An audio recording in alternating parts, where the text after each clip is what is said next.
news is live on DSTV, channel 279. You can share your thoughts and comments with us on Facebook, where the news is also streaming. We begin the program from here. The Supreme Court has set Wednesday, March 27, to hear the case filed by South Day MP Roxy Nelson Dafiamekpo against the recently reshuffled ministers. Lawyers for the MP are, however, unhappy about the early hearing of the case and are demanding answers. Member of Parliament contends President Akufo-Addo's recently reshuffled ministers must face parliamentary vetting. He is therefore asking the Supreme Court to restrain the Speaker of Parliament from proceeding with the vetting and approval of the nominees. It was this legal action that caused the Speaker of Parliament to indefinitely suspend the approval process before Parliament went on recess. The legislature has since filed processes seeking an injunction against the ministers who have been moved to new ministries and currently working. The case was not on the list of cases to be heard this week at the Supreme Court, but a revised schedule of cases released on Tuesday, March 26, has the case slated for hearing on Wednesday, March 27. Lawyers for the MP, however, say they are unaware of this hearing and have filed processes at the court's registry seeking to understand whether the court has informed the legal team or the MP of the hearing notice. It's unclear whether the legal team will show up in court, but TV3 sources say the Attorney General will be pushing for a green light for the approval of the ministers to take place. The National Labour Commission has directed striking teachers to call off the industrial action and meet with government on their demands within 24 hours. The commission also directed government to, within 3 months, distribute laptops to teachers who are yet to receive them. That's more.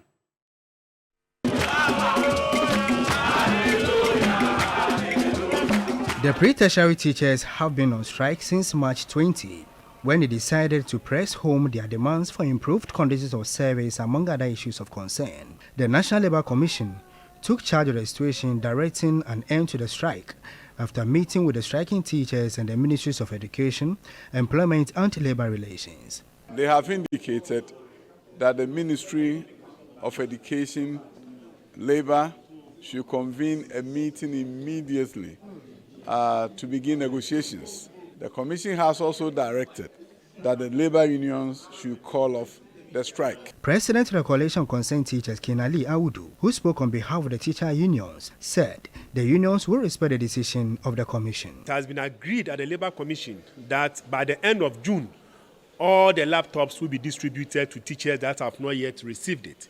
It has been agreed that by the 8th of April, the Ghana Education Service will present the draft scheme of service to the teacher unions to verify same or to go through.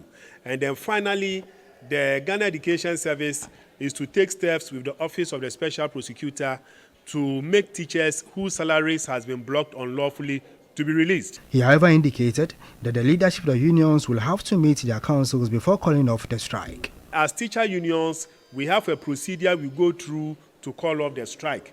And from here, we are going to go through that procedure immediately, going through our councils and getting it done. Earlier, a group of teachers thronged the premises of the National Labour Commission to solidarize with their national leadership.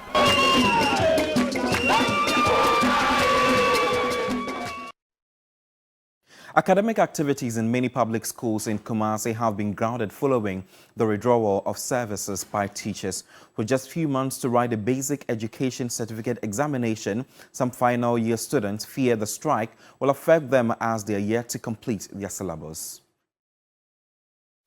So it is an all-play affair for these school kids following a decision by their teachers to lay down their tools over delays by the Ministry of Education in addressing their conditions of service.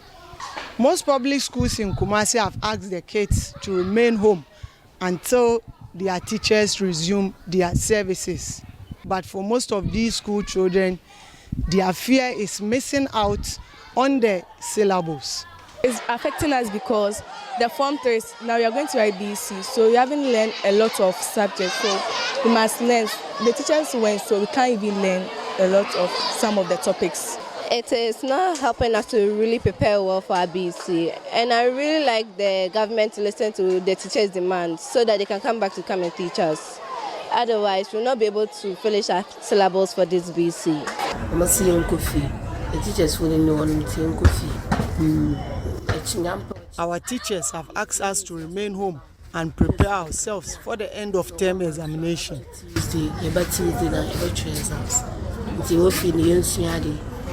Some head teachers are making arrangements for final year JHS students to have uninterrupted academic activities as they have few months to write their BECE. The three teacher unions, that's NAGRAT, NAT, and CCT, have vowed to remain on strike until their demands are met. Ibrahim Abubakar, TV3 News, Kumasi.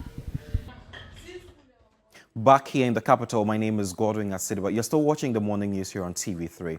Let's go to Parliament because the majority leader is touting government efforts as establishing more new universities aimed at improving access to higher education in the country. Speaking at the British Council on Responsible Leadership for Sustainable and Inclusive Growth in the Bradford University engagement, the Afutu MP says government must prioritize higher education for sustainable growth. There's more. The government of Ghana is working hard to expand access to higher education through the establishment of new universities and the improvement of funding arrangement for students. Specifically, new universities are being established in Mampo, Akrodie, Bunsu, and Kentampo. These institutions are part of a broader strategy to enhance the quality of teacher education and overall tertiary education in Ghana. Additionally, the government is making significant strides in supporting students financially through the no guarantor policy under the Student Loan Trust Fund. This initiative is aimed at breaking down financial barriers for students seeking higher education by eliminating the requirement for a guarantor. This policy allows students from economically disadvantaged backgrounds to pursue their educational aspirations without undue financial burden, signifying a substantial increase in the numbers of students seeking tertiary education. These efforts are aligned with the government goals to achieve a 40% gross tertiary enrollment ratio by 2030 and to adjust the science of humanities ratio to 60-40 as outlined in the Education Strategic Plan 2018 to 2030. The establishment of the new universities and the implementation of supportive financial mechanisms for students underscore the government commitment to enhancing the quality, accessibility, and relevance of tertiary education in Ghana. Works and Housing Minister Kojo Nkrumah has handed a technical team 5 weeks to seek for international partners to help complete the Sagami Housing project. Well, they have been making some comments, and my colleague George Quaining was with the sector minister on a working tour and reports. It is everyone's greatest desire to own their own houses, but that comes at a cost. How many people can even acquire this on a mortgage basis? Even when you talk about affordable housing, how affordable is affordable? Well, it is even alleged that the rich buy these affordable houses and later sell them at exorbitant charges. Ghana's housing deficit is currently pegged at 1.8 million units. The need for government to bridge the gap has been at the center of major discussions. Sagami Housing Project, which was started in 2016, is one of the ongoing projects aimed at closing that deficit. The minister's tour of the stored facility revealed that government has approved a pathway to progress work and finalize the project for public use. This is a very large and important project. We cannot leave it to waste like this. The president, when he asked me to become minister for the sector, mentioned that this is one of the things that he wants us to find quick resolution to. And so within 5 weeks, they will be able to issue the international expression of interest. And then we will, based on that, work with transaction advisors to select a private partner or a group of private partners who can work with us to complete it and to jointly operate or dispose of it.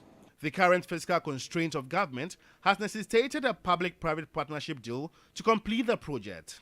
The minister further visited the Kpong Affordable Housing Project, where phases 1, 2 and 3 are fully completed, with 1,072 occupancy awaiting the completion of phase 4. with a little over 360,000 cedis, anyone can acquire a 2-bedroom here. You won't get that anywhere in the market. If you get one, come and tell me. It's a steal. It is a steal. Anywhere. The private developers are way up there, 700, 800,000. The National Home Ownership Fund project at Community 22 has been completed with major occupancy by the working class. However, the National Affordable Housing Project at Pokwase is behind schedule. In total, it will be 8,000 units after completion. Phase 3 of the 320 capacity security services housing project at the Police Training School at Tesano is expected to be completed by the end of June. Construction of 64 and 48 units as part of the Latabia Okoshi project at various stages of completion. There have been some genuine challenges, and where those challenges have been raised, you followed how we've tried to respond to them. Our expectation is that we can urge the contractors in particular and the developers, the private sector developers we are working with, to speed up. We have a gap of about 1.8 million units, and we've got to be aggressive in closing that gap. The policy instruments that are required to help us do that, we are refining them, and then the specific projects that we are executing as well. As you've seen for yourself, we're on course. After the completion of these projects that have been visited today, it's expected to bring on board some 10,000 units. And even if you take that out of the current housing deficit of 1.8 million, it shows that more work needs to be done. Like the minister rightly said, public-private partnership is one surest way. Josh Queenan, TV3 News, Accra. 5 months after floodwaters rendered many homeless in at least 3 regions in the country, some victims are yet to receive any support. The National Disaster Management Organization says efforts are still underway to reach out to all affected victims. It's been over 5 months since the Volta River Authority announced that it has ended the spillage which rendered several residents in the eastern, Greater Accra and Volta region homeless. A visit to Mepe and other affected areas revealed life has returned to normalcy for many people. However, some residents and traders say they have not received any aid from either VRA or NADMO after the spillage. I lost everything, so I just used my money to buy everything here. So please try to help me. But they said they've given you guys money. They didn't give me money. And they didn't give me anything. I have not received any of the relief items being shared. Some areas such as Bato, Mepe, and Sugankope, where houses were massively submerged in water, are now free from the spillage water, but there are visible signs of the levels the flood waters reached.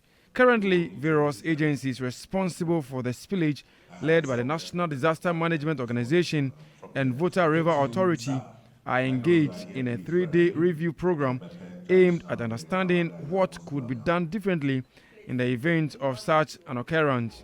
While we celebrate some of these successes, we must be quick to evaluate our response efforts, to identify areas of challenge, so to adapt strategies that will enable us to manage more efficiently subsequent events. For his part, the Deputy CEO in charge of engineering and operations, Engineer Edward Obin Kenzo of VRA, said VRA has learnt its lessons by engaging the use of new technologies to monitor the day-to-day water levels in the dam. We have reviewed the event countless times with the aim of identifying all areas where improvement can be made. We are collaborating with Hydrological Services Authority to increase the number of their gauges stations to help improve our hydrological database to enhance our analysis. He added, the current water level is safe for the dam. The dam is safe. The water level is okay as per what we project. The level as predicted is about 270 feet as we speak today. Per our operation, this is the level, this is where we should be. The drops are even becoming faster and faster and faster because of the evaporation. It's also reducing some of the water in the dam. But the level is what we anticipate. He also called on all agencies to improve in their communication strategies to reduce the impact of such disasters in the near future. Joseph Armstrong, Good Alegbe TV3, Mepe, Volta region. The businessman at the center of the ambulance purchase trial, Richard Jakpa, has secured the services of the law. Service of the new lawyer begged your pardon. The court had earlier issued a warrant for his arrest after they failed to show up in the court. The court has, however, been informed the businessman is unwell and currently receiving treatment. My colleague Lord Eduasare has more. The businessman failed once again to show up in court. His new legal team, led by Thaddeus Sori, was however present. Trial Judge Justice Ifya Sewa Asariboche had previously issued a bench warrant for his arrest after he had failed to show up. The court has since been informed that the businessman is receiving treatment. His lawyers have meanwhile been handed 2 weeks to peruse the court proceedings so far to enable the case to progress. Justice Asariboche maintains the case will not proceed beyond May 31 despite the changes in the legal team. Former Deputy Finance Minister and incumbent Minority Leader in Parliament, Dr. Kesel Atoforsen, together with Richard Jakpa, a private businessman, are standing trial for allegedly causing financial loss to the Republic in an ambulance deal in the sum of 2.37 million euros. The Attorney General filed a nolle prosequi to discontinue the case against the second accused, Dr. Sylvester Nimana. Although no reasons were cited, the development came following deterioration of the former Chief Director at the Ministry of Health's well-being since the case began in January 2022. The case has since been adjourned to April 9. Lord Edwasari, TV3 News, Accra. Civil society organizations in the environment sector have launched a manifesto to compel political parties to prioritize the protection of the natural resources. The Ghana Environment Manifesto outlines pressing issues that political parties must integrate in their program to combat illegal mining, air pollution, and other environmental crises facing the country. My colleague Christian Yali has more. Air, water, and waste pollution have been major environmental challenges bedeviling the country, with land degradation and illegal mining activities depleting Ghana's vegetation cover. Underground and surface water have been under threat due to illegal mining. Through the Ghana Environment Manifesto, organizations are demanding proactive measures from political parties to combat harmful environmental practices to guarantee a sustainable future. What we have realized over the years is that a lot of the development plans that political parties churn out when they are in power start from when they are just about seeking for power and going about doing their campaigns. So we've realized that it is important to see how we can try as much as possible to make sure that even before the politicians start thinking about what to do, and in respect of the environment, we wanted to be more proactive in helping them to appreciate the issues better.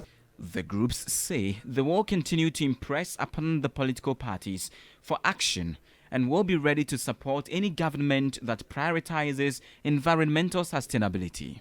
Because a lot of the time you realize that they are already going to go about scouting for environmental sustainability issues, and we are helping them by coming up with this manifesto.